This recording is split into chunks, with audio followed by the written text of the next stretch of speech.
তো এই synchronous JavaScript শেখার আগে আমাদেরকে বুঝতে হবে সিঙ্ক্রোনাস জাভাস্ক্রিপ্টটা কি। তো সিঙ্ক্রোনাস জাভাস্ক্রিপ্ট একদম সহজ জিনিস। ফার্স্টে যে লাইনটা লেখা থাকবে সেটা আগে এক্সিকিউট হবে, তারপর সেকেন্ড লাইন এক্সিকিউট হবে, তারপর থার্ড লাইন এক্সিকিউট হবে। তো এভাবে সিকুয়েন্সিয়ালি মানে ক্রমান্বয়ে প্রতিটি লাইন যে এক্সিকিউট হচ্ছে এই প্রসেসটাই হচ্ছে এই ক্রমান্বয়ে এক্সিকিউট হওয়ার প্রসেসটাই হচ্ছে সিঙ্ক্রোনাস, মানে একটার পর আরেকটা। আর এসিঙ্ক্রোনাস কি? এসিঙ্ক্রোনাস হচ্ছে ফর এক্সাম্পল লাইন 1 আগে এক্সিকিউট হলো, এখন লাইন 2 এর আগে, এখন লাইন 2 এক্সিকিউট হতে মানে এক্সিকিউট হতে বেশি সময় লাগছে। তো যেহেতু লাইন 2 এক্সিকিউট হতে বেশি সময় লাগে, তো লাইন 3 লাইন 2 এর জন্য বসে থাকবে না। লাইন 2 এর মতো সময় নিবে, কিন্তু এর মধ্যে লাইন 3ও এক্সিকিউট হওয়া শুরু হয়ে যাবে। দ্যাট মিন্স সিকুয়েন্সিয়ালি এখানে সব সময় এক্সিকিউট হবে না। যদি বাধা থাকে, তো মানে যদি আহ, আগের কোনো লাইন যদি বেশি সময় নেয় তাহলে পরের লাইন ওই আগের লাইনের জন্য ওয়েট করবে না, সেও এক্সিকিউট হয়ে যাবে। তো এটাই হচ্ছে এসিঙ্ক্রোনাস জাভাস্ক্রিপ্ট। তো আমি যে ফার্স্টে সিঙ্ক্রোনাস জাভাস্ক্রিপ্ট বলেছি, তো সেটা একটু যদি দেখি, মানে এরকম আর কি, যে ফর এক্সাম্পল ফার্স্ট লাইন, ঠিক আছে, তার সাথে সাথে কনসোলে লগ হচ্ছে। তা আমি যদি সব কিছুকে, আচ্ছা এটা এটা আসলে সিঙ্ক্রোনাস না, এটা হচ্ছে সিঙ্ক্রোনাস। তা আমি এটাকে একেবারে কেটে ঠাস করে আবার পেস্ট করলাম। তো এখানে আমরা দেখতে পাচ্ছি যে ফার্স্টে ফার্স্ট লাইন, তারপর সেকেন্ড লাইন, তারপর থার্ড লাইন। এটাই হচ্ছে সিঙ্ক্রোনাস জাভাস্ক্রিপ্ট। তো এখানে এর থেকে বেশি আর কিছু বোঝার নাই। তো এখন আমরা দেখব এসিঙ্ক্রোনাস জাভাস্ক্রিপ্ট। এখন এসিঙ্ক্রোনাস জাভাস্ক্রিপ্ট আসলে তিনভাবে লেখা যায়। একটা হচ্ছে কল ব্যাকস, ঠিক আছে, আরেকটা হচ্ছে প্রমিসেস, আচ্ছা এখানে লিখে দেই, এটা হচ্ছে এসিঙ্ক্রোনাস, এখানে একটা স্পেস দেই। আর তিন নম্বর হচ্ছে এসিঙ্ক অ্যাওয়েট, ঠিক আছে। তো এই তিন উপায়ে এসিঙ্ক্রোনাস জাভাস্ক্রিপ্ট লেখা যায়। তো তার ভিতরে কল ব্যাকস হচ্ছে, এখন আমরা কল ব্যাকস দেখবো আর কি। তো মেইনলি আসলে এই কল ব্যাক সিস্টেমটাই ছিল, তারপর সেখান থেকে সুবিধার জন্য প্রমিসেস বের করা হইলো, আর প্রমিসেস থেকে আরও বেশি সুবিধাজনক হচ্ছে এসিঙ্ক অ্যাওয়েট। তো সিকোয়েন্সিয়ালি আমরা সবগুলোই দেখব। তো ফার্স্টে কল ব্যাকস দেখি। তো এখানে কল ব্যাকস হচ্ছে বেসিক্যালি একটা ফাংশনের ভেতরে একটা আর্গুমেন্ট হিসেবে একটা ফাংশনকে ডিফাইন করা, ঠিক আছে। তো ফর এক্সাম্পল এরকম যে এখানে একটা ফাংশন নিচ্ছি, এই ফাংশনের নাম দিব যে F1। এখন F1-এ একটা কনসোল লগ হচ্ছে যে this is the first line, ঠিক আছে। আহ, এরপরে আরেকটা দিলাম যে this is the second line. তো এখন স্বাভাবিকভাবে আমরা যদি F1 এটাকে কল করি তাহলে এখানে ফার্স্টে দেখাবে this is the first line, this is the second line, sequentially দেখাচ্ছে। এখন এই F1 ফাংশনের ভেতরে লেটসে আহ, একটা ফাংশন আমরা প্যারামিটার হিসেবে দিয়ে দিলাম, ঠিক আছে। তো সিবি হচ্ছে একটা, সিবি না লিখে লেটসে এখানে কল ব্যাক লিখি, কল ব্যাক, ঠিক আছে। তো এই কল ব্যাকটা কি? এটা একটা প্যারামিটার, আর এই প্যারামিটারটা হচ্ছে একটা ফাংশন। তো আমরা সেটাকে মাঝখানে আমরা এক্সিকিউট করছি। তো মাঝখানে কল করছি ফার্স্ট লাইন আর সেকেন্ড লাইনের মাঝখানে। তো এখন আম, এখানে দেখাচ্ছে যে call back is not a function. আচ্ছা কল ব্যাকটা আসলে এখানে আমরা আর্গুমেন্ট হিসেবে পাস করিনি কোনো কিছু, এই জন্য এখানে এরর দেখাচ্ছে। তো এখানে আর্গুমেন্ট হিসেবে আমাদেরকে একটা কল ব্যাক দিতে হবে। তো কল ব্যাক হিসেবে যেহেতু এটা একটা ফাংশন, তো এখানে একটা ফাংশন লিখতে হবে স্বাভাবিকভাবেই। তো এখন এই ফাংশনটা ফর এক্সাম্পল এখানে দিলাম যে এখানে একটা কনসোল দেই। তো এখানে দিলাম যে ফার্স্ট লাইন ইন কলব্যাক, ঠিক আছে। তারপর এখানে দিলাম সেকেন্ড লাইন ইন কলব্যাক। আচ্ছা, তো এই সব কিছুকে কেটে আবার যদি দেই, তো আমরা এখানে যেটা দেখতে পাচ্ছি যে this is the first line, this is the second line, আর মাঝখানে first line in callback, second line in callback.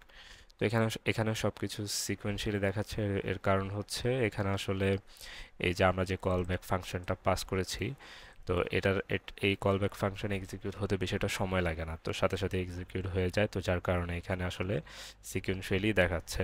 কিন্তু ফর এক্সাম্পল যদি এটা এক্সিকিউট হতে বেশি সময় লাগতো তাহলে কি হতো? তো এখানে আমরা আহ, একটা কি বলে সেট টাইম আউট ফাংশনটা এখানে লিখছি। তো এটা আসলে ওই বেশি সময় লাগে এরকম একটা কাজকে সিমুলেট করবে। তো লেটস সে এই কাজটা হতে 2000 মিলি সেকেন্ড লাগে অথবা 2 সেকেন্ড লাগে। তো আচ্ছা, এই পুরো ফাংশনটাকে আমরা আলাদা করে লিখি তাহলে আই থিঙ্ক বেশি সুবিধা হবে। তো এটা হচ্ছে সিবি লেটস সে। তো এখানে তেমন কিছু না, এখানে লেখা উঠবে যে set timeout log, set timeout log. তো এখন তো আম, এখানে সিবি, আচ্ছা এখানে শুধু সিবি দিয়ে দিলেই হবে। তো আহ, আচ্ছা, তো এখন আমাদের এই ফাংশনগুলো ডিফাইন করা হয়ে গেছে। তো ফার্স্ট আমরা দেখে নেই। তো মেইন হচ্ছে যে F1। তো F1 এর ভিতরে কল ব্যাক ফাংশন আমরা প্যারামিটার দিয়েছি, তো সেটা আসলে এই যে ফার্স্ট লাইন এবং সেকেন্ড লাইনের মাঝখানে কল করেছি। আর এটা হচ্ছে মূলত কল ব্যাক ফাংশনটা, তো সেটার ভিতরে আছে যে first line in call back, second line in call back, আর মাঝখানে হচ্ছে set timeout log out. তো এখানে সিকুয়েন্সিয়ালি যদি আমরা চিন্তা করি তাহলে ফার্স্ট অফ অল এই, আচ্ছা আগে এটা আমরা লিখে নেই। হ্যাঁ, তো এভাবে যদি কল করি তো সিকুয়েন্সিয়ালি কি হওয়ার কথা? সিকুয়েন্সিয়ালি হওয়ার কথা this is the first line, এটা আগে এক্সিকিউট হবে, তারপর কল ব্যাক ফাংশনটা এক্সিকিউট হবে। আর কল ব্যাক ফাংশনে কি আছে যে first line in call back, তারপর হচ্ছে সেট টাইম আউট লগ, এরপর হচ্ছে second line in call back. তো এই পুরো জিনিসটা যখন এক্সিকিউট হবে তারপর আসবে this is the second line. তো এভাবে কিন্তু সিকুয়েন্সিয়ালি এক্সিকিউট হওয়ার কথা, কিন্তু আমরা দেখতে দেখতে পাবো যে এই যে সেট টাইম আউট লগ, এটা আসলে অনেকক্ষণ পর এটা এক্সিকিউট হয়েছে। তো আমরা যেটা দেখতে পেয়েছি যে যদিও সেট টাইম আউট এটা আসলে second line in call back এবং this is the second line, এরও আগে এক্সিকিউট হওয়ার কথা, এক্সিকিউট তো হয়েছে ঠিকই, কিন্তু এর আগে দেখানোর কথা, কিন্তু সেটা দেখাচ্ছে সবার শেষে। এর কারণ হচ্ছে যদিও সেটা সিকুয়েন্সিয়ালি আগে লেখা, সবার মাঝখানে লেখা, কিন্তু যেহেতু এটা এক্সিকিউট হতে 2 সেকেন্ড সময় লাগে, তো আহ, সে কি করেছে, সে তার মতো এক্সিকিউট হয়েছে, কিন্তু পরের যে লাইনগুলো আছে, পরের যে কনসোল লগগুলো আছে সেগুলোকে সে বাধাগ্রস্ত করে নাই। তো সে তার মানে সে তার মতো 2 সেকেন্ড পরেই এক্সিকিউট হয়েছে, লগ লগ হয়েছে। তো এই এই যে কল ব্যাকের মাধ্যমে আমরা এখন যেটা দেখলাম, এই ব্যাপারটাই হচ্ছে কল ব্যাকের মাধ্যমে এসিঙ্ক্রোনাস জাভাস্ক্রিপ্ট অ্যাচিভ করার উপায়। তো এটাই হচ্ছে কল ব্যাক। আচ্ছা, এখন দেখব কল ব্যাকস হেল অথবা নেস্টেড কল ব্যাকস। তো ব্যাপারটা হচ্ছে আসলে নেস্টেড কল ব্যাক মানে কি, মানে একটা কল ব্যাকের ভিতরে আরেকটা কল ব্যাক, তার ভেতরে আরেকটা কল ব্যাক। তো এভাবে একটা নেস্টেড কল ব্যাক সিনারিও তৈরি হয়, সেটাকে বলা হয় কলব্যাক হেল অথবা কলব্যাক নেস্টেড কলব্যাকস। তো সেরকম একটা সিনারিও এখানে পোর্ট্রে করার জন্য 3টা ফাংশন নিব। আহ,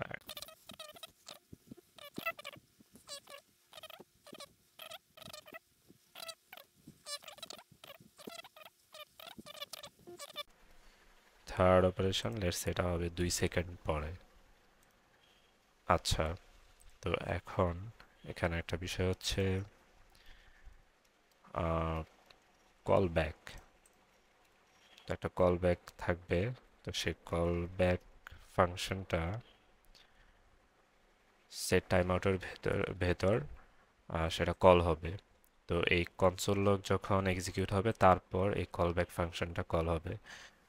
তো হ্যাঁ, তো এখন এখানে ফার্স্ট অপারেশন, তো ফার্স্ট অপারেশনে একটা কল ব্যাক, এখানে আমরা দেখেছি যে একটা কল ব্যাক ফাংশন, এটা প্যারামিটার হিসাবে এখানে দিয়েছি। তো এই জন্য এখানে আর্গুমেন্ট হিসেবে একটা ফাংশন ডিফাইন করতে হবে। তো এটাই হচ্ছে সেই ফাংশনটা। এভাবে না লিখে আমি ট্রেডিশনালি লিখতে পারি যে ফাংশন। আচ্ছা, তো এর কাজ হচ্ছে, এই ফাংশনের কাজ হচ্ছে সেকেন্ড অপারেশন যেটা সেটাকে কল করা। আর সেকেন্ড অপারেশনের ভিতরে, আচ্ছা এখানেও একটা কল ব্যাক থাকবে। আচ্ছা, তো এখানে সেম ওয়েতে এখানে ফাংশন ডিফাইন করতে হবে। সরি, এখানে এটা হবে না। আচ্ছা, তো এখন এখন হচ্ছে থার্ড ফাংশনের পালা। তো সেম ওয়েতে থার্ড অপারেশনেরও সেম ওয়েতে আমরা এখানে লিখব। থার্ড অপারেশন ভেতরে একটা ফাংশন, আর থার্ড অপারেশনের আমরা এখানে দেখতে পাচ্ছি যে থার্ড অপারেশনের ভিতরেও কল ব্যাক আছে। তো থার্ড অপারেশনের ভিতরে আমরা সেই কল ব্যাকটা দিয়েছি, এই ফাংশনটাই হচ্ছে সেই কল ব্যাক ফাংশন। আর এর ভেতরে আমরা এটাকে চাইলে আরো লম্বা করা যেতে পারে, বাট আরো লম্বা করছি না, এখানে অল অপারেশনস কমপ্লিটেড। তো আমরা একটা জিনিস খেয়াল করে দেখতে পারি যে এখানে একটা অনেকটা ত্রিভুজ আকৃতির একটা আকার ধারণ করেছে। এটা এভাবে যদি আরো কয়েকটা দিতে থাকি তাহলে এটা এভাবে বাড়তেই থাকবে। তো এই জিনিসটা দেখতে একটু কনফিউজিং লাগে, এই জন্য এটাকে বলা হয় কল ব্যাক হেল। তো অনেক সময় এখানে তো মাত্র 3টা আমরা ফাংশন ব্যবহার করেছি, তো অনেক সময় 5টা 10টা আরো বেশিও হতে পারে। তো এরকম একটা সিচুয়েশনে এই প্রসেসে যদি আমরা কল করতে থাকি তাহলে সেটা মানে প্রপারলি সেটা রিডেবল হয় না। তো এই জন্য এটাকে বলা হয় কল ব্যাক হেল। আর এভাবে নেস্টেড ওয়েতে যেহেতু এটা আমরা কল ব্যাকগুলো কল করছি, তো এই জন্য এটাকে নেস্টেড কল ব্যাকও বলা হয়। তো যাই হোক, তো এখন যদি আমরা আহ, এই ফার্স্ট অপারেশন মানে এই জিনিসটাকে যদি আমরা এখন রান করি তাহলে কি পাবো? তো এখানে জাস্ট ইন্ডেক্স নোট দিয়ে ইন্ডেক্স এগুলো, আচ্ছা। তো এই ফার্স্ট অপারেশন এটা 3 সেকেন্ড পর কনসোলে লগ হচ্ছে, আর এরপরে 2 সেকেন্ড, তারপর হচ্ছে সেকেন্ড অপারেশন 5 সেকেন্ড পর, থার্ড অপারেশন 2 সেকেন্ড পর, এরপরে অল অপারেশনস কমপ্লিটেড। তো তো এই যে এই সিনারিওটাকেই আসলে বলা হয় কল ব্যাক হেল। তো এতক্ষণ আমরা দেখলাম কল ব্যাক হেল বা নেস্টেড কলব্যাকস। তো এই নেস্টেড কলব্যাকস কিন্তু এখন মডার্ন জাভাস্ক্রিপ্টে খুব একটা ব্যবহার করা হয় না, বিশেষ করে যখন ডেটা ফেচ করা হয়, মানে কোনো একটা এপিআই থেকে যখন ডেটা রিসিভ করা হয়। এই ডেটা ফেচ ডেটা ফেচিংয়ের যেই ব্যাপারটা এখানে আসলে কলব্যাকসের ব্যবহার করা হয় না, রাদার দ্যান এখন ব্যবহার করা হয় প্রমিসেস। ঠিক আছে, তো এখন প্রায় সব এপিআই এর ক্ষেত্রেই ডেটা ফেচিং এর ক্ষেত্রে প্রমিস ব্যবহার করা হয়। কিন্তু যেহেতু আমরা এখানে কলব্যাকস নিয়ে কথা বলছি, তো কলব্যাকের মাধ্যমে কিভাবে আসলে একটা ডেটা রিসিভ করা সম্ভব সেটা আমাদের জেনে নেওয়াটা দরকার। ঠিক আছে, তো ফার্স্ট অপারেশন, তো এখানে ফর এক্সাম্পল এক্সএইচআর দিলাম। আচ্ছা, এই এই ক্ষেত্রে যেহেতু আমরা প্রমিস ব্যবহার করতে পারছি না, যেটা এখন বর্তমানে নর্মাল ইউজ কেস, যদি মানে এখন যদি ইউজ করতাম তাহলে হয়তো ফেচ এপিআই ইউজ করতাম। তো ফেচ এপিআই এর ক্ষেত্রে কিন্তু পরে এই যে দেন বসে, তারপরে যে ক্যাচ, এই জিনিসগুলো কিন্তু আসলে প্রমিসের অন্তর্ভুক্ত। তো যেহেতু আমরা এখানে ফেচ ব্যবহার করছি না, তো এই জন্য আমাদের এক্সএমএল এইচটিটিপি রিকোয়েস্ট এপিআই ব্যবহার করতে হবে। তো সেক্ষেত্রে আমি এখানে এক্সএমএল এইচটিটিপি রিকোয়েস্ট দিলাম। তো এই এক্সএমএল এইচটিটিপি রিকোয়েস্টের একটা একটা অবজেক্ট ক্রিয়েট করলাম এক্সএইচআর। এখন এই অবজেক্ট থেকে আমরা তিন ধরনের কাজ করব। একটা হচ্ছে ডেটা রিকোয়েস্টটা পাঠানো, তারপর হচ্ছে সেই রিকোয়েস্ট থেকে আমরা যে যা যা পাবো এররও পেতে পারি অথবা আমরা ডেটাও পেতে পারি। তো সেই ক্ষেত্রে আমরা কি করব সেটা, এরপর এরপর সর্বশেষ হচ্ছে যাই সর্বশেষে আমরা পাবো সেটাকে সেন্ড করে দিব, মানে হচ্ছে এটা এখন রেডি, এরকম আর কি। তো এই ক্ষেত্রে সরি, এখানে হবে এক্সএইচআর ডট ওপেন, তারপর হচ্ছে গেট। আচ্ছা, এখানে আমি জাস্ট এখান থেকে কপি পেস্ট করে দিচ্ছি। হ্যাঁ, তো এই লাইনের মাধ্যমে আমরা আসলে একটা রিকোয়েস্ট পাঠালাম, গেট রিকোয়েস্ট পাঠালাম। এরপর তারপর আমরা কি করব, তারপর হচ্ছে অন রেডি স্টেট চেঞ্জ। ঠিক আছে, তারপর আমাদের যখন এই এক্সএচআর, তারপর হচ্ছে অন রেডি স্টেট চেঞ্জ, তো এখানে হচ্ছে তারপর আমাদের চেক করতে হবে আমাদের রেজাল্ট কি এসেছে এবং তারপর সেই অনুসারে আমরা কি কি পদক্ষেপ নিব আর কি। তো যখন আমাদের রেজাল্ট রেডি তখন আমরা এই কাজগুলো করব। এই যে এখানে রেডি স্টেট 4, মানে হচ্ছে যখন আমাদের স্টেটটা রেডি তখন আমরা দেখব যে যদি 200 হয়, স্ট্যাটাস যদি 200 হয়, দ্যাট মিন্স কাজ করেছে, আমরা যেটা পেতে চাচ্ছিলাম সেটা আমরা পাবো। তো এরপর আমরা যে রেজাল্টটা পেয়েছি এক্সএচআর ডট রেসপন্স টেক্সট, তো সেটা হচ্ছে একটা জেসন রেজাল্ট। তো সেটাকে আমরা পার্স করব আর কি। তো এই জন্য জেসন ডট পার্স, এরপর হচ্ছে আমরা যে এরপর আমরা আমাদের কাঙ্ক্ষিত রেজাল্টটা পেয়ে গেছি, সেটা হচ্ছে ইউজার। তো এরপর আমরা এখানে কল ব্যাক পাস করেছিলাম, তো তো কল ব্যাকের ফার্স্টেরটা হচ্ছে নাল, তারপর তারপরটা হচ্ছে ইউজার। ঠিক আছে, তো নাল মানে হচ্ছে আহ, এখানে যদি কোনো এরর আসতো তাহলে আমরা এই নালের জায়গায় এররটা বসিয়ে দিতাম। তো এরপরে কিন্তু আমরা সেটাই করছি, যে ফার্স্ট যেটা ফার্স্ট প্যারামিটার, ফার্স্ট আর্গুমেন্টটা আমরা এখানে এরর পাস করছি। ঠিক আছে, তো এটা হচ্ছে এই স্ট্যাটাস 200 যদি না হয় সেই ক্ষেত্রে। তো সর্বশেষ আমরা সেন্ড করে দিচ্ছি। তো এটাই হচ্ছে মূলত কল ব্যাকের ক্ষেত্রে ডেটা ফেচিং এর কাজ। তো এর আগে আমরা দেখেছি যে কিভাবে আমরা কল ব্যাকসের মাধ্যমে ডেটা ফেচিং করতে পারি। তো এখন আর কল ব্যাকস নিয়ে বেশি কথা বলবো না, এখন লেটস গো টু প্রমিসেস।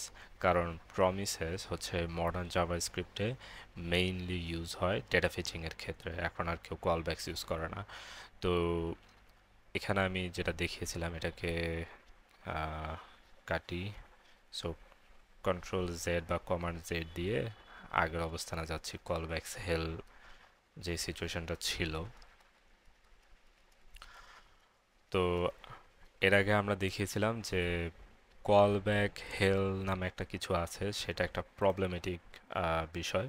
তো এই কল ব্যাক হেল থেকে আমরা কিভাবে মুক্তি পাবো, তো সেটা মুক্তি পাওয়ার জন্য আসলে এই প্রমিস জিনিসটা আমরা ইউজ করব। তো তার আগে আমাদের তো আগে জানতে হবে যে প্রমিস কিভাবে কাজ করে, তাই তো। তো এই সব কিছুকে আমি জাস্ট কমেন্ট করে দিলাম। তো লেটস লার্ন প্রমিসেস বা প্রমিস।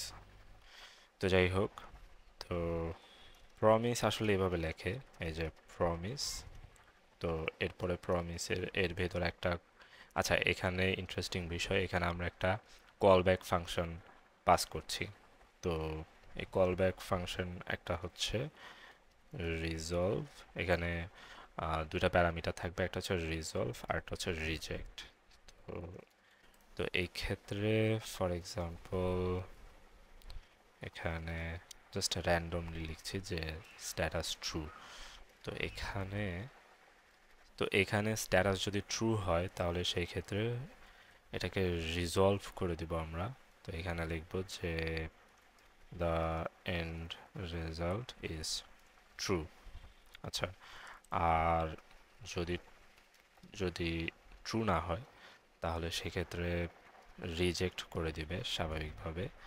তো এখানে জাস্ট লিখব যে the end result is false. ঠিক আছে? তো এখন এটা হচ্ছে একটা প্রমিস, আর এই প্রমিসটাকে আমরা এই প্রমিস প্রমিস নামে এই কনস্ট্যান্টের ভিতরে আমরা ইনসার্ট করে দিলাম। তো এখন তো এখানে মূলত আমরা একটা প্রমিস তৈরি করলাম আর কি, বাস্তব জীবনে একটা প্রমিস যেরকম হয়, যে হয় আমি আপনাকে প্রমিস দিলাম যে আমি একটা কাজ করে দেখাবো, অথবা আমি করে দেখাবো না। মানে প্রমিস হয় আমি রাখবো আর না হয় রাখবো না। তো এখানেও আসলে এরকমই। তো এটা হচ্ছে সেই প্রমিসটা। আর এই প্রমিসটা যদি কাজ করে, দ্যাট মিনস এই প্রমিসটা যদি কেউ রাখে, তাহলে মানে যদি এটাকে যদি আপনি এপিআই এর ক্ষেত্রে চিন্তা করেন, তাহলে এপিআই যদি এই প্রমিসটা রাখে তাহলে আমরা একটা ভালো রেজাল্ট পাবো। আর যদি প্রমিসটা না রাখে তাহলে আমরা একটা খারাপ রেজাল্টটা পাবো। আর খারাপ রেজাল্ট মানে হচ্ছে এরর, মানে রিজেক্ট হওয়া আর কি। তো এখানে লেটস সে প্রমিস ডট, এই যে এখানে আমরা পাচ্ছি যে দেন। তো যদি দেন হয় তাহলে এখানে একটা রেসপন্স প্যারামিটার থাকবে। তো সেই ক্ষেত্রে let's say console dot log, তো এখানে হবে এই রেসপন্স। আর যদি ক্যাচ হয় তাহলে সেই ক্ষেত্রে আমরা একটা এরর প্যারামিটার পাবো আর কি। তো সেই ক্ষেত্রে কনসোল ডট লগ, এখানে আমরা এরর ডট মেসেজ দিয়ে দিলাম। তো এখন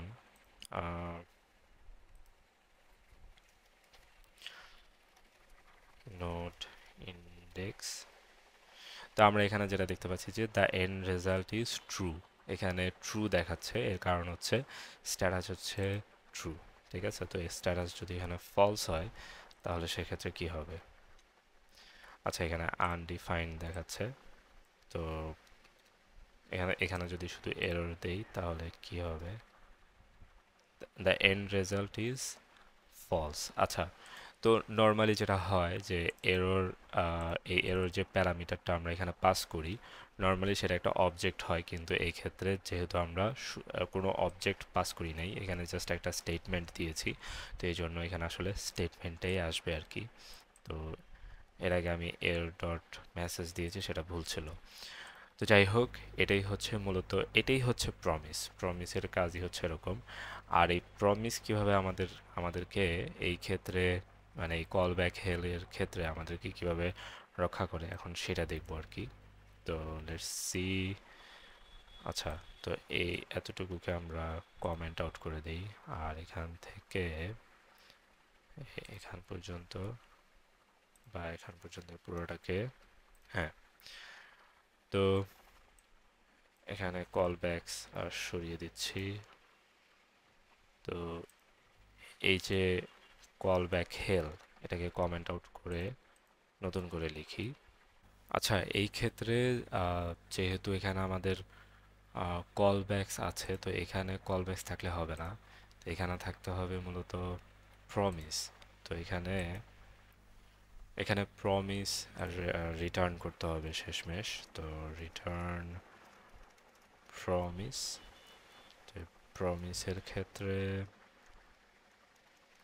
রিজলভ, যেহেতু এখানে রিজেক্ট হবে না। আচ্ছা, এটাকে আসলে ভিতরে নিতে হবে। তো এখানে কল ব্যাকস হবে না, এখানে হবে হচ্ছে কল ব্যাকসের জায়গায় এখানে হবে রিজলভ। আর রিজলভ করার সময় the first operation is resolved। তো সেম কাহিনী বাকিগুলোর ক্ষেত্রেও হবে।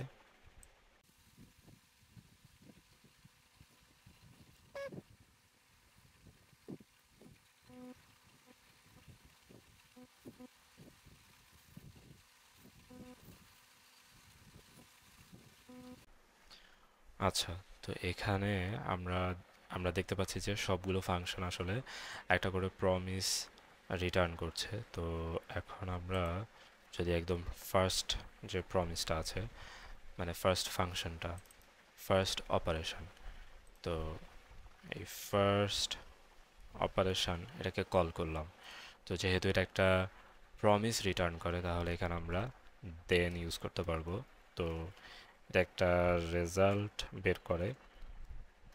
তো কি করতে পারি, কনসোল লগের মাধ্যমে সেই রেজাল্ট আমরা এখানে দেখতে পারি।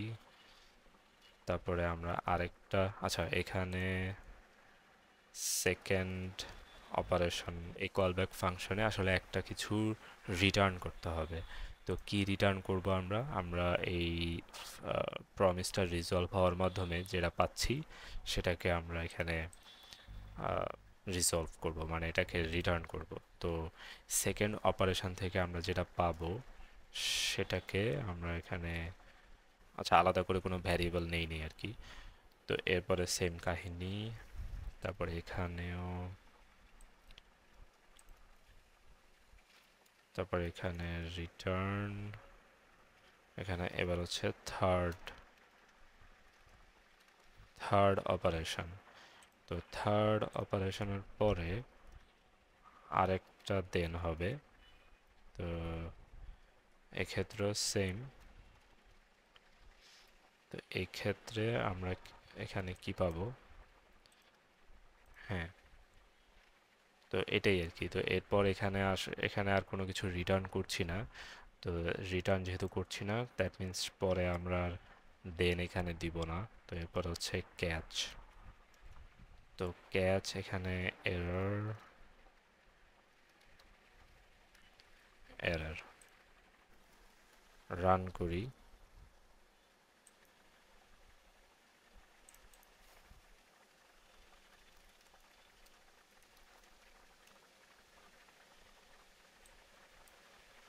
হ্যাঁ, তো এখানে দেখাচ্ছে যে the first operation is resolved, second operation is resolved, third operation is resolved। আচ্ছা, তো এখানে আসলে, হ্যাঁ এখানে আসলে বলতে গেলে রিজলভ করার কিছু, এই যে রিজলভে এখানে কোনো কিছু দেয়ার ছিল না, তারপর আমি এখানে দিলাম। কারণ রিজলভ সাধারণত কোনো একটা ডেটা নিয়ে রিজলভ হয়, ঠিক আছে। তো এটাই হচ্ছে মূলত প্রমিসের কাজ। এবং এভাবে এই যে এখানে এখন যেটা আমরা দেখতে পাচ্ছি যে একটা সুন্দর লিনিয়ার সিস্টেম, মানে প্রথম প্রমিসটা ফুলফিল হওয়ার পর তারপরে দ্বিতীয় প্রমিস, তারপর তৃতীয় প্রমিস, এরপর সব কিছু বাদ দিয়ে যদি কোনো কিছুই না পাই তাহলে ক্যাচ, মানে যদি এরর পাই তাহলে ক্যাচ। তো এভাবেই যে সুন্দর করে লেখা, এই লেখাটা আসলে রিডেবল এবং মেইনটেইনেবল। তো এভাবেই আসলে এই প্রমিস আমাদেরকে কল ব্যাক হেল থেকে রক্ষা করে বা রেস্কিউ করে। তো এখানে আরেকটা এখানে নোটেশন আছে, সেটা হচ্ছে ফাইনালি, ঠিক আছে। তো এই ফাইনালি আসলে করে কি, ফাইনালি মূলত ফাইনালির কাজ হচ্ছে প্রমিস এখানে সাকসেসফুলি রিজলভ হোক অথবা রিজেক্টেড হোক, যেটাই হোক না কেন, ফাইনালি সবসময় ট্রিগার করবে। দ্যাট মিন্স এই দেনগুলো কিন্তু কাজ করবে শুধুমাত্র সাকসেসফুলি রিজলভ হলে, আর ক্যাচ কাজ করবে শুধুমাত্র যদি এরর আসে তখন, আর ফাইনালি কাজ করবে সব ক্ষেত্রে, মানে সব কিছুর কাজ শেষ এরপরে ফাইনালি। তো এখানে আমি যদি লিখি যে আই অ্যাম ফাইনালি, তো এখানে ক্লিয়ার করে আবার দিলাম। এই যে এখন ফার্স্ট অপারেশন, তারপর এখন দেখাবে সেকেন্ড অপারেশন, তারপর হচ্ছে থার্ড অপারেশন, আর শেষে আই এম ফাইনালি। তো ফাইনালি সব সময় কাজ করবে সবার শেষে। তো এটাই হচ্ছে প্রমিসেস। প্রমিসেস এভাবেই কাজ করে আর কি। প্রমিসের বিভিন্ন মেথডস আছে। তো এই যে এখানে আমি একটা, আহ, এটা হচ্ছে আমার লেখা একটা আর্টিকেল। তো এখানে আমি লিখেছি যে প্রমিস মেথডস। তো প্রমিসের বিভিন্ন মেথডস আছে। এর একটু যদি জুম করি, হ্যাঁ, তো এখানে দেখা যাচ্ছে যে অল অল সেটেলড, এনি, রেজ, রিজেক্ট, রিজলভ। আচ্ছা, তো এই অল কখন বসবে? অল হচ্ছে এই যে এখানে লেখা আছে যে waits for all promises to be resolved or any one to be rejected. That means এখানে দিতে হবে মানে অনেকগুলো প্রমিসের একটা অ্যারে। তো এই অ্যারের শেষে এটা যদি সবগুলো রিজলভ হয়, এই সবগুলো প্রমিস যদি একসাথে রিজলভ হয়, তাহলে সেটা সাকসেসফুলি একটা রেজাল্ট দিবে, দেন এর মধ্যে কাজ করবে। আর যদি সেখান থেকে যে কোনো একটা যদি রিজেক্টেড হয়, তাহলে ক্যাচে চলে যাবে। ঠিক আছে, এই যে এখানে কোডটা এখানে দেখা যাচ্ছে যে promise dot all, promise one, এই যে প্রমিসগুলো এখানে শো হচ্ছে। তো প্রমিস ডট রিজলভ এখানে হচ্ছে, এই প্রমিস ডট রিজলভ এখানে রিজলভ কেন বসিয়েছি, এটার কারণ হচ্ছে এই প্রমিসের অর্থ হচ্ছে এটা সব সময় রিজলভ হবে, এটা কখনো রিজেক্টেড হবে না। তো যাই হোক, মেইন কথাটা হচ্ছে এখানে প্রত্যেকটা এক একটা প্রমিস, আর এই সবগুলো প্রমিস এখানে একসাথে রান করা হয়েছে। তো এরপর অবশ্যই দেন এখানে বসবে, যেহেতু এখানে রিজলভ বসিয়েছি তো এই জন্য এখানে শুধুই দেনের কথা আসছে, এখানে এখানে কোনো ক্যাচ দেইনি। তো বাস্তবে আপনি যখন অনেকগুলো promise, that means multiple asynchronous কোনো এপিআই বা কোনো কিছু যদি আপনি রান করতে চান একসাথে, তো সেক্ষেত্রে এই প্রমিস ডট অল ব্যবহার করতে পারবেন। আর সেক্ষেত্রে আপনাকে ক্যাচও ইউজ করতে হবে, দেন এবং ক্যাচ দুটোই ইউজ করতে হবে। আপনি চাইলে ফাইনালিও ইউজ করতে পারেন। আচ্ছা, if one of the promises rejects, the whole promise dot all will reject। ঠিক আছে, তো এই যে, হ্যাঁ, এই যে এখানে দেখিয়েছি যে প্রমিস ওয়ান রিজলভ হচ্ছে কিন্তু প্রমিস টু রিজেক্ট। তো যেহেতু এখানে একটা রিজেক্ট হবেই শিওর, তো এই জন্য এটা আসলে ক্যাচে চলে যাবে, এই দেনের কাজ আর হবে না। ঠিক আছে, তো এরপর হচ্ছে প্রমিস ডট অল সেটেলড। তো এই প্রমিস ডট অল সেটেলড নিয়ে এখানে কি বলা হয়েছে যে, আচ্ছা ওই টেবিলে যাই, তো এখানে বলেছে যে waits until all promises are either resolved or rejected. This method takes an array of promises and returns a new promise after all of them finish their execution. তো whether they succeed or fail।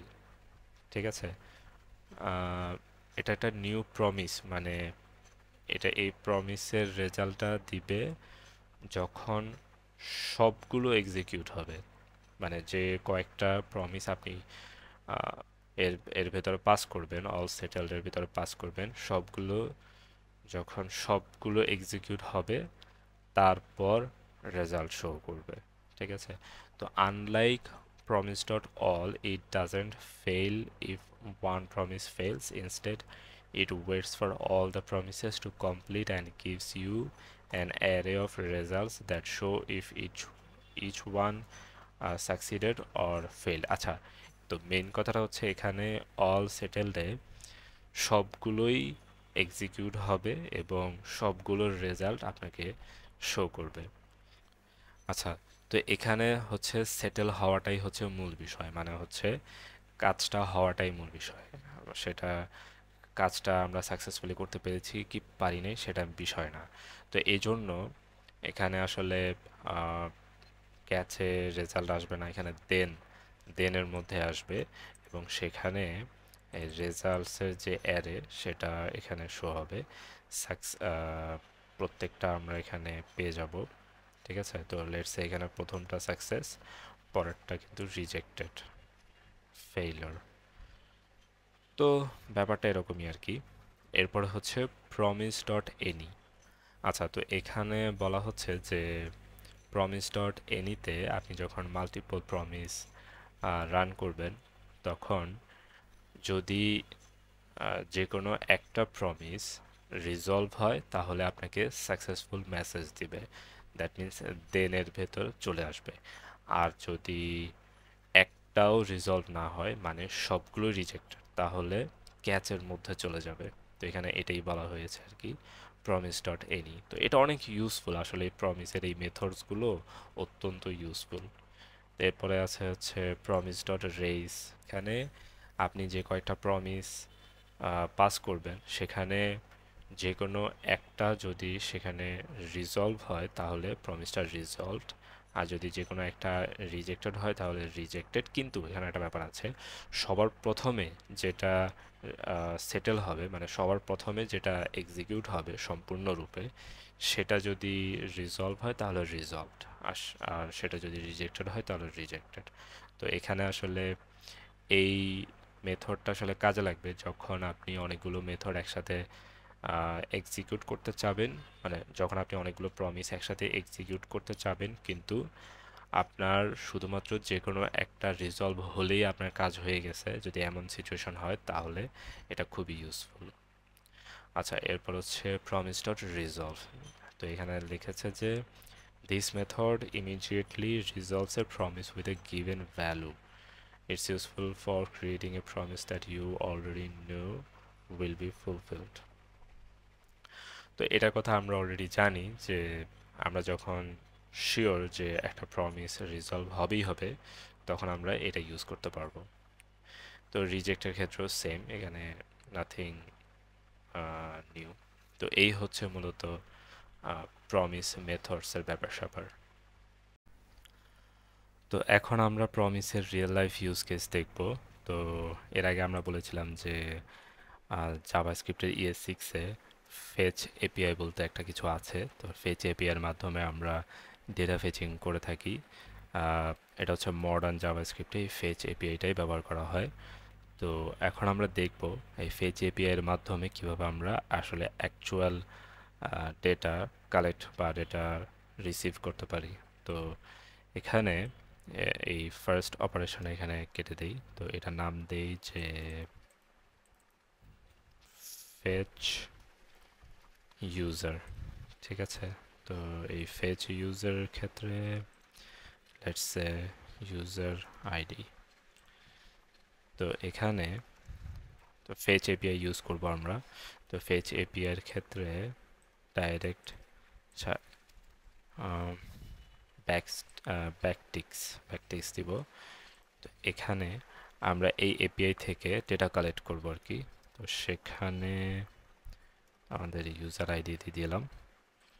এখন এখন এই যে fetch API দিয়ে আমরা এই এপিআইতে একটা request করেছি, এটা হচ্ছে একটা গেট রিকোয়েস্ট। তো এই গেট রিকোয়েস্টের মাধ্যমে আমরা আসলে একটা রেজাল্ট তো পাবো, একটা রেসপন্স পাবো, তাই তো। তো সেই রেসপন্সটা আমরা আসলে দেনের মাধ্যমে সেটা রিসিভ করব। আর এর কারণ হচ্ছে এই ফেচ এপিআই, তো ফেচ এপিআই আসলে একটা প্রমিস কি বলে রিটার্ন করে। তো এই জন্যই আমরা আসলে এই দেন ব্যবহার করতে পারছি। তো এখানে একটা রেসপন্স পাবো। তো এখন এই রেসপন্সটা হচ্ছে একটা অবশ্যই এটা একটা জেসন সামথিং। তো এখান থেকে হ্যাঁ, তো আমরা একটা ইয়া পাচ্ছি জেসন, এটাকে আমরা পার্স করলাম আর কি। তো এরপর এভাবে না দেই ইউজার, হ্যাঁ একটা ইউজার অবজেক্ট পাবো। তো সেটাকে আমরা আচ্ছা, এখানে আমরা একটা কাজ করি, কনসোল লগ করি, এরপর আমরা আর দেন ইউজ করব না। আর এখানে যদি ক্যাচ হয় এরর, তো এররটা কনসোল লগ হয়ে যাবে। তো এখন বাই দ্য ওয়ে এর আগে আমরা যা যা লিখেছি এগুলো কেটে ফেলি। হ্যাঁ, আমরা এটা নিয়ে কাজ করছিলাম, ফেচ ইউজার। এখন এখানে লেটস সে 2 দিলাম। তো ক্লিয়ার করি, তারপরে নোড ইন্ডেক্স। আচ্ছা, তো এখানে পেন্ডিং দেখাচ্ছে, কারণ কি? আচ্ছা, এখানে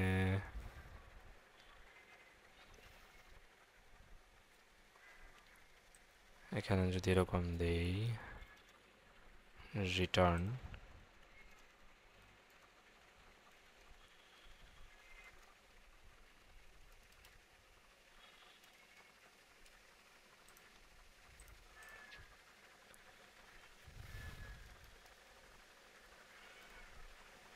হ্যাঁ, তো এই যে, তো এখানে একটা বিষয় আছে, সেটা হচ্ছে এই যে আমরা এখানে ফেচ রিকোয়েস্টটা এখানে আমরা কল করলাম, তো এরপর আমরা প্রমিস পাচ্ছি, তো প্রমিসে আমরা একটা রেসপন্স পাচ্ছি, তো সেই রেসপন্সটাকে আমরা আবার এক্সিকিউট করতে হবে।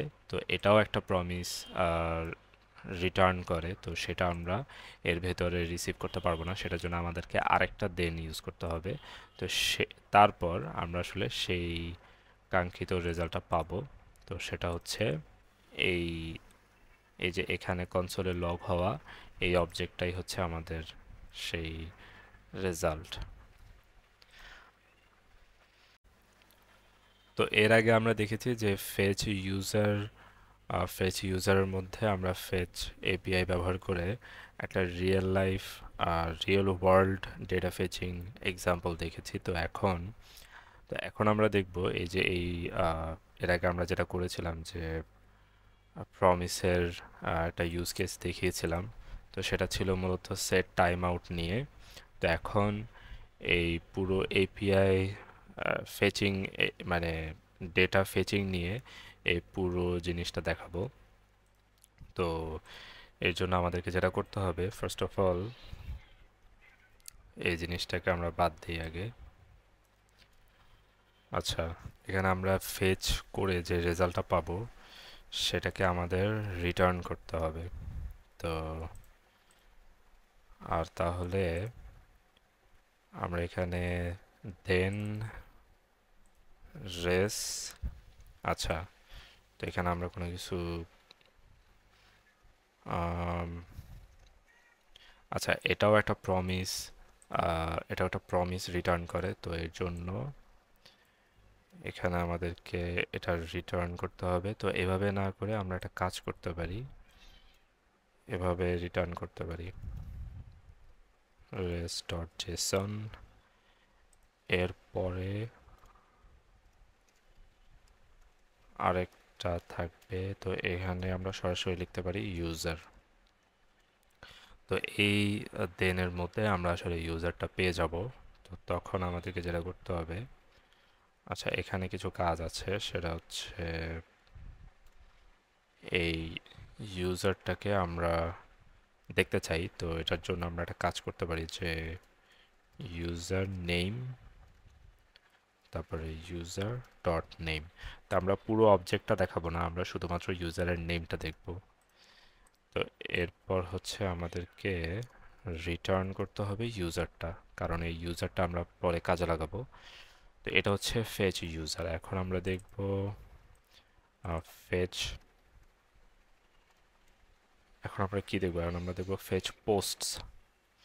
তো ফেচ পোস্টসের জন্য এখানেও আমাদেরকে ইউজার আইডি ব্যবহার করতে হবে। তো এখানে আগের মতোই ফেচ এপিআই ইউজ করব, তারপর এখানেও সেম সেম। তো এটা হবে পোস্টস, আর এখানে হবে ইউজার আইডি, তো ইউজার আইডি। আচ্ছা, তাহলে এখানে স্বাভাবিকভাবে দেন হবে, তারপরে রেস, আর আগের মতো রেস ডট জেসন। এরপর হচ্ছে আমরা এখানে পোস্টস পাবো, তাই তো? তাহলে আমাদের এখানে যেটা করতে হবে, কনসোল লক করতে হবে। তো আমরা এখানে সবগুলো পোস্ট লক করার আমাদের দরকার নাই। তো আমরা যেটা করব যে পোস্ট নাম্বার, তো কয়টা পোস্ট আমরা পাচ্ছি সেটা আমরা এখানে জাস্ট শো করলেই হবে। তো এটার জন্য পোস্ট লেংথ দিলেই হচ্ছে। আর এখানে আমাদের রিটার্ন করতে হবে এই পোস্টসগুলো। এরপর হচ্ছে ক্যাচ। হ্যাঁ, তো এরপর হচ্ছে পোস্ট তো গেল, এরপর আমরা ফেচ কমেন্টস এখানে ট্রাই করব। ফেচ কমেন্টস, আর এর জন্য আমাদের দরকার পোস্ট আইডি। তো এখানেও সেম সেম, যদি আমরা এটাকে জাস্ট কপি পেস্ট করি এখানে, তাহলে আমাদের এখানে পোস্ট পোস্ট আইডি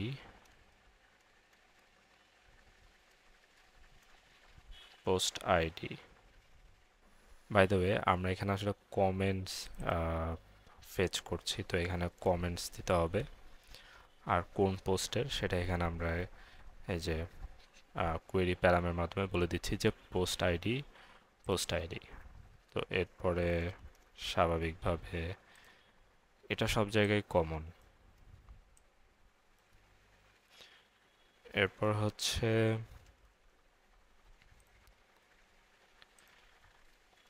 কমেন্টস তো আমরা পেয়ে যাচ্ছি। তারপর হচ্ছে এখানে comments number, comments dot length, তারপর রিটার্ন, আচ্ছা রিটার্ন কমেন্টস। তো এখানে আসলে কমেন্টস রিটার্ন করব, এখানে আসলে কমেন্টস রিটার্ন করার বলতে গেলে দরকার নাই।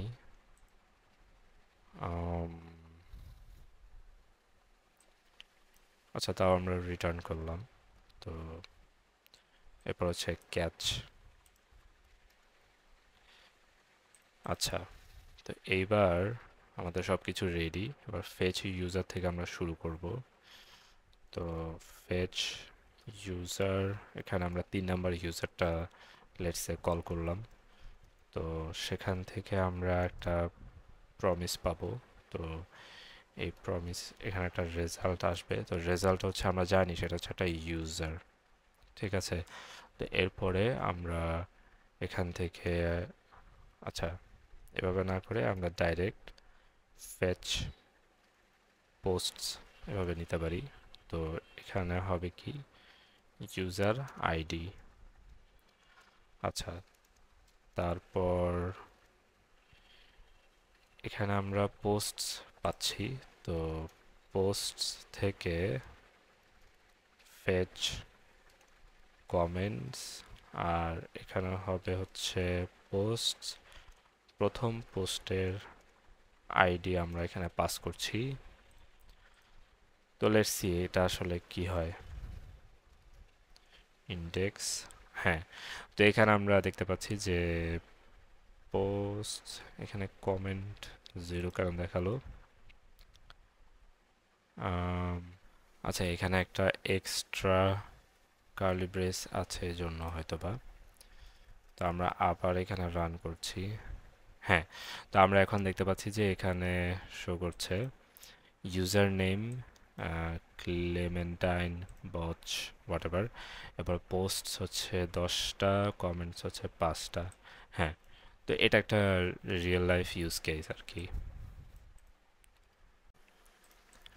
তো এখন এখন আমরা দেখব এসিঙ্ক অ্যাওয়েট পদ্ধতি। তো এসিঙ্ক অ্যাওয়েট হচ্ছে মূলত এই প্রমিসকে আরো বেশি ইজি করার জন্য আর কি। তো আরো বেশি হিউম্যান রিডেবল করার জন্য, মানে মানুষ দেখলেই যাতে সেটা বুঝতে পারে, এভাবে আর কি লেখার জন্য এসিঙ্ক অ্যাওয়েট তৈরি করা হয়েছে।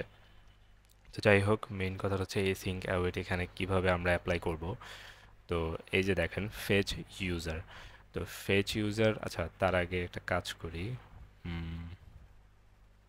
আচ্ছা, আমি অলরেডি রিমুভ করে দিয়েছি।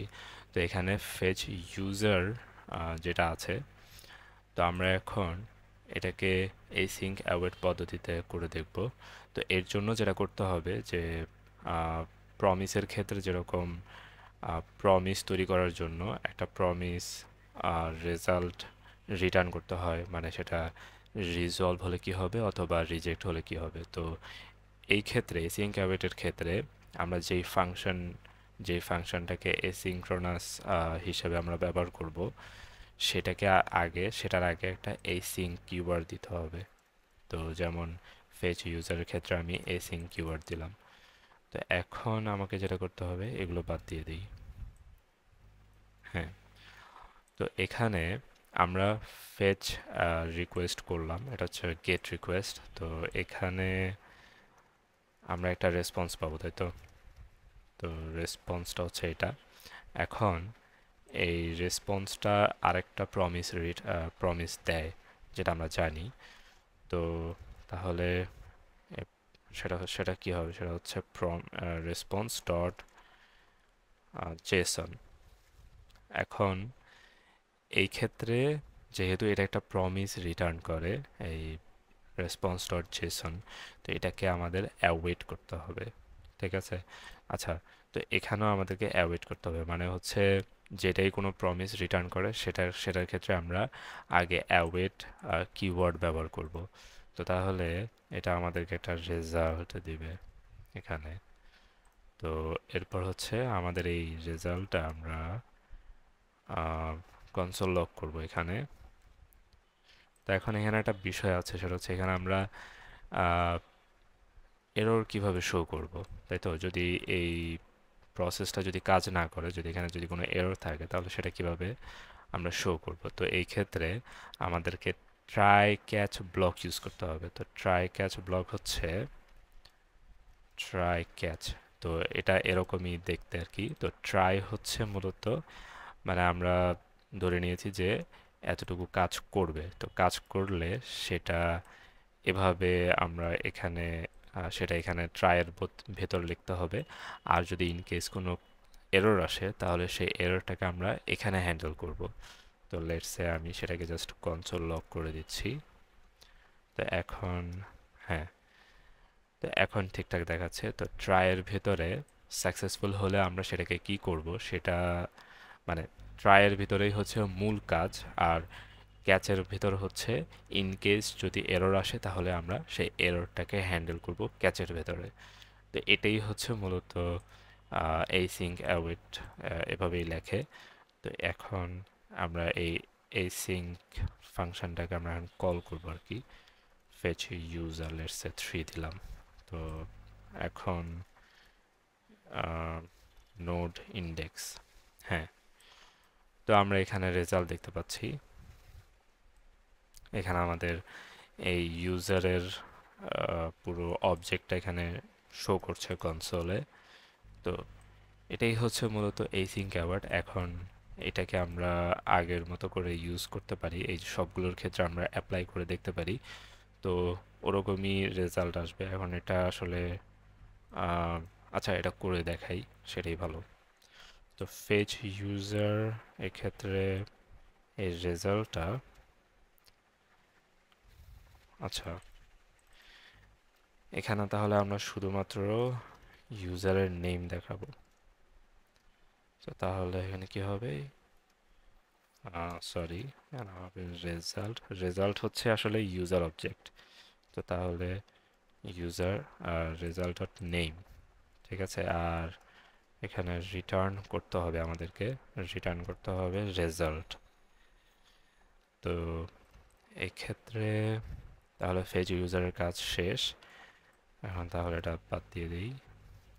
এরপর হচ্ছে ফেজ পোস্টস। তো ফেজ পোস্টসের ক্ষেত্রে তাহলে কি হবে? এখানে আগে async দিতে হবে, আর এখানে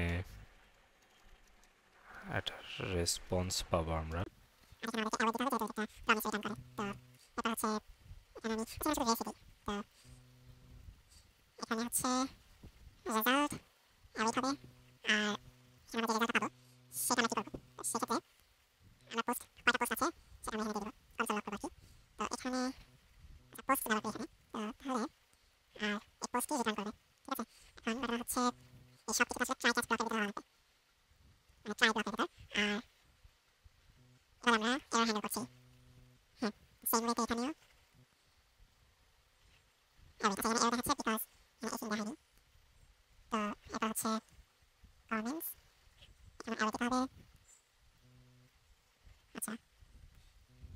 এরপর হচ্ছে এখানে রিটার্ন করবে এই সব কিছু হবে হচ্ছে try catch block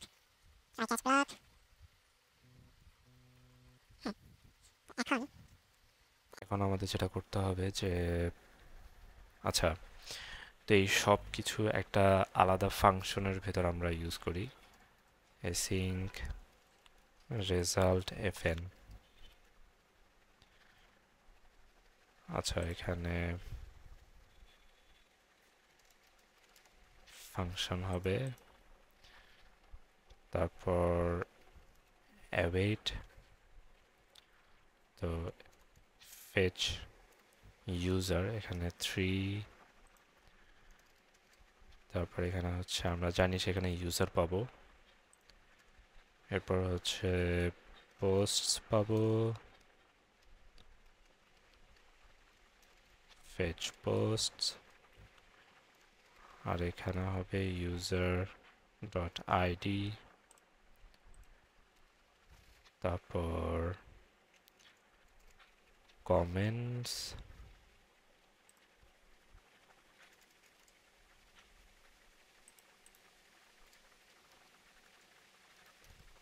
fetch comments, তারপর পোস্টস 0 ডট আইডি। আচ্ছা, তো এখানে যেহেতু আমরা কমেন্টস কোনো কাজে ইউজ করছি না, তো এটা বাদ। তো এখন জাস্ট একটা কনসোল লগ যে এভরিথিং ইজ কমপ্লিটেড। আচ্ছা, তো এখানে আমরা ট্রাই ক্যাচ ব্লক ইউজ করছি না, বিকজ এখানে আমরা এক্সপেক্ট করছি এখানে সব কিছু কাজ করবে, যেহেতু আগে আমরা অলরেডি ট্রাই ক্যাচ ব্লক করে ফেলেছি সবগুলোর ক্ষেত্রে। তো এই সব কিছুর ক্ষেত্রে আমরা ট্রাই ক্যাচ ব্লক ইউজ করেছি। তো এখন আমরা জাস্ট রেজাল্ট fn, তো এটাকে আমরা কল করে দিলাম। তো এখানে ক্লিয়ার করি, তারপরে নোড ইন্ডেক্স। হ্যাঁ, তো এখানে যথারীতি দেখাচ্ছে যে ইউজার নেম ক্লেমেন্টাইন বচ or বক whatever, post number 10, comments number 5, everything is completed. তো এই হচ্ছে মূলত এসিনক্রোনাস জাভাস্ক্রিপ্ট।